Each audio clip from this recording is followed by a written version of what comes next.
আর সোনার দেশের সোনার উপদেষ্টারা, সোনার সমন্বয়করা গাড়িতে পতাকা লাগায়া ইলিশ পাঠানোর জন্য বন্দোবস্ত করছে।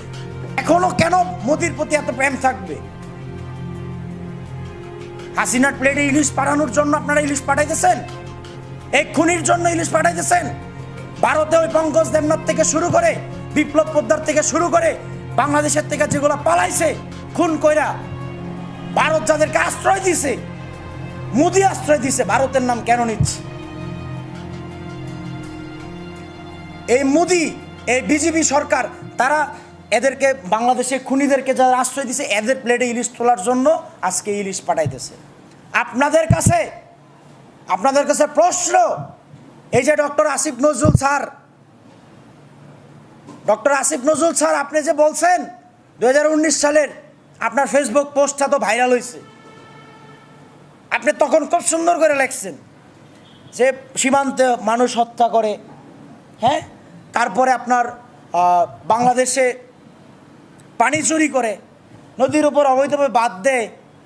হাসিনা কেন এত প্রীতি করে মোদির সাথে? কেন ইলিশ পাঠাইতে হবে কেন? ওই প্রশ্ন যে আপনি 19 সালে করছেন, সেই সময় আপনি খুব আফসোস করতেন, আমি যদি ক্ষমতা পাইতাম, আমি দেশের জন্য সারাদিন রাত কাজ করতাম। আপনি আপনার এইসব অতি উৎসাহী কথাবার্তা আজকে কোথায়? আজকে তো আপনি ক্ষমতায় আছেন, আপনি সরকারের একজন উপদেষ্টা, তা আপনারা কোথায়? আপনাদের কথার মূল্য কোথায়? মানে কি গাছতলা, মানে নিচ থেকে উপর তলায় উঠলে নিচের মানুষ ভুলে যান? নিচে কি বইলে গেছিলেন নিচতলায় ভুলে যান?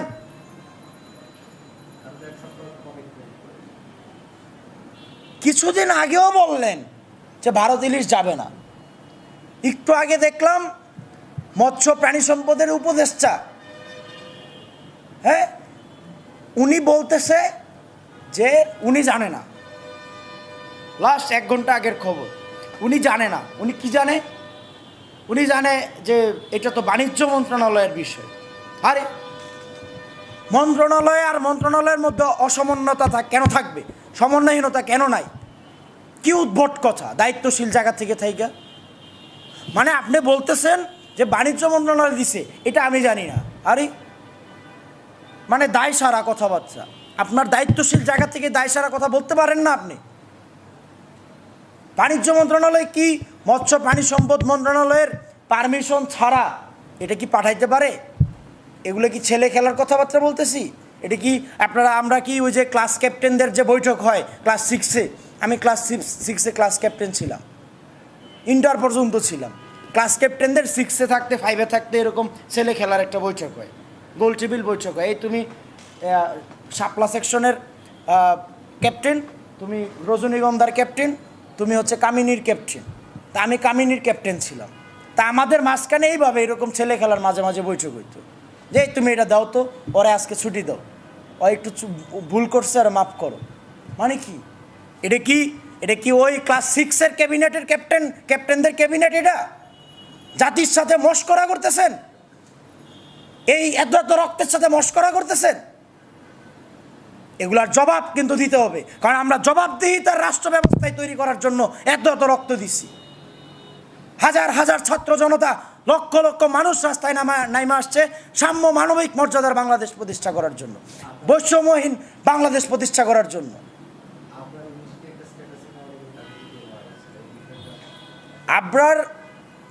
আবরার তো মারা গেছে। আমরা ব্যর্থ, বুঝছেন, আসলেই ব্যর্থ। আমরা এখনো ব্যর্থ না হইলে আবরারের মানে স্পিরিটটা যে সে যেই কারণে জীবন দিয়ে গেছে, আমরা এখনো পর্যন্ত এই রিসেন্ট কিছুদিন আগেও তো বাদ খুইলা দিয়া আমাদের মানুষ মাইরে ফেলছে, একটা পূর্ব সতর্কতা ছাড়া। সারা বছর বাদ দিয়া রাখো, তোমার পাতিলে যখন উতলায় পড়ে তখন তুমি ঢাকনা খুইলা দাও। কি আবরার কি সত্য কথাগুলো বলে গেছিল এই শহীদ আবরার? আল্লাহ তারে জান্নাত নসিব করুক। কি নির্মমতার ভাবে তারে মাইরা ফেলা হয়েছে।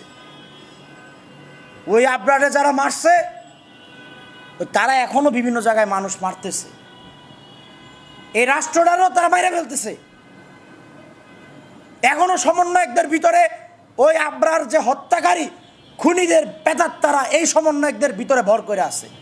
এবং একদম ন্যায্য ভাষায় বলতে পারি এই উপদেষ্টাদের ভিতরেও এগুলা ভর করে আছে। আর না হলে এই ধরনের উদ্ভট সিদ্ধান্ত কেন আসবে? এই ভারতের যে তাবেদারি, বাংলাদেশের উপরে যে তাদের একটা নিপীড়ন চালানো, নিষ্পেষণ চালানো এবং বাংলাদেশে তারা বিভিন্নভাবে শোষণ করবে, এই নীতির বিরুদ্ধেও কিন্তু হাজার হাজার মানুষ আজকে আওয়াজ তুলতেছে। এই যে আবরারের ছায়া সবার মধ্যে আসছে, এই ছায়াগুলো তো আজকে প্রশ্ন করতেছে। ছায়াগুলো প্রশ্ন করতেছে কি প্রশ্ন? যে এত কিছু হয়ে গেল, এত মানুষ আজকে জীবন দিল, এত মানুষের রক্ত গেল, আমরা আমাদের জায়গা থেকে আমাদের অধিকার প্রতিষ্ঠা করার জন্য, আমরা এই বাংলার মানুষ তারা 3 বেলা ঠিকঠাকভাবে খাবে, মৌলিক অধিকারগুলো নিশ্চয়তা পাবে।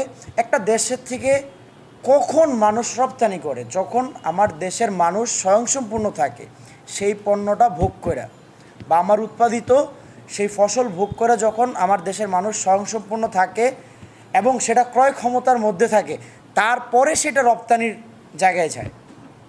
তো সেই জায়গায় এই যে যেমন পিনাকি ভট্টাচার্য উনি বলছে যে হাসিনা সরকার তার পুরো আমলে যে 3 টার্ম ছিল, পুরো আমলে ইলিশ পাঠাইছে 5,500 টন, তাও 4 বছরে। আর প্রফেসর ইউনূস স্যারের সরকার 1 বছরে পাঠাচ্ছে 3,000 টন ইলিশ। তো এই যেমন উনি একজন মানে খুব ভালো বড় মানের অ্যাক্টিভিস্ট এবং রাজনৈতিক সচেতন ব্যক্তি। এই যে আজকে বিভিন্ন মহল থেকে যে প্রশ্ন উঠতেছে, এতে তো পুরা উপদেষ্টা পরিষদ এবং সমন্বয়করা যেই মুখ নিয়ে এই পর্যন্ত বিভিন্নবার বলে আসছিল যে তারা ইলিশ পাঠাইতে দিবে না। এখানে শুধু ইলিশ একটা প্রতীকী ওয়ার্ড বলি আমরা, মানে ভারত তো আসলে ভারতকে লিড কারা করতেছে? ভারতকে নেতৃত্ব দিচ্ছে হচ্ছে বিজেপি সরকার। এই গুজরাটের খুনি কসাই মোদি নেতৃত্ব দিতেছে, এই রক্তপিপাসু অমিত শাহ নেতৃত্ব দিতেছে। আমরা তো একটা দেশকে আমরা প্রশ্নবিদ্ধ করতেছি না, দেশের সাথে আমাদের কোনো কন্ট্রোভার্সি নেই। কিন্তু ওই দেশকে, যেমন বাংলাদেশকে এতদিন এক ফ্যাসিস্ট চালাইছে, খুনি হাসিনা চালাইছে, সে বাংলাদেশে রিপ্রেজেন্ট করছে। ঠিক ভারতের এই ফ্যাসিস্ট হচ্ছে, ভারতের আরেক ফ্যাসিস্ট হচ্ছে মোদি, খুনি মোদি, যারে গুজরাটের কসাই নামে ছিল।